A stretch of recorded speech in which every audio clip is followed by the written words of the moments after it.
ഇന്ന് നമുക്കൊരിടം വരെ പോയാലോ? ഞാൻ ക്രിസ്മസിന് ശേഷം ആക്റ്റീവായിട്ട് വരുന്ന ഒരു ദിവസം ഇന്നായിരിക്കണം.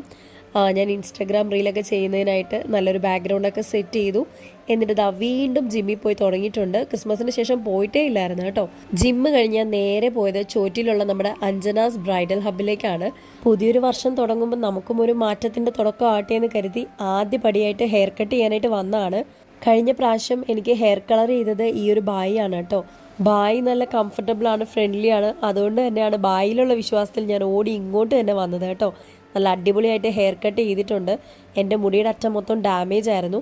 ബായി നല്ല രീതിയിൽ കട്ട് ചെയ്ത് ഷാമ്പു ചെയ്ത് മുടിയൊക്കെ നല്ല ക്ലീനാക്കി സെറ്റപ്പ് ആക്കി തന്നിട്ടുണ്ടായിരുന്നു കേട്ടോ. പിന്നെ നമ്മൾ മോഡേൺ ലുക്കിലോട്ട് മാറിക്കഴിയുമ്പം അഞ്ജന മാഡത്തിൻ്റെ നാടൻ ലുക്ക് കാണുമ്പോൾ നമുക്ക് കൊതി വരും. അത്ര ഐശ്വര്യം തുളുമ്പുന്നൊരു ലുക്കാണ് കേട്ടോ. ഇതെല്ലാം കഴിഞ്ഞിട്ട് ഞാൻ ചുമ്മാ കാഞ്ഞിരപ്പള്ളി വരെ പോയി കേട്ടോ. അവിടെ ചെന്നപ്പം ഒരു കടയുടെ ഫ്രണ്ടിൽ BTSന്റെ ഫോട്ടോ വെച്ചേക്കുന്ന കണ്ടു. BTSനെ എനിക്ക് ഭയങ്കര ഇഷ്ടമാണ്. ഞാൻ BTSന്റെ ഒരു ആർമി ആയതുകൊണ്ട് തന്നെ എനിക്ക് ഭയങ്കര സന്തോഷം തോന്നി കേട്ടോ.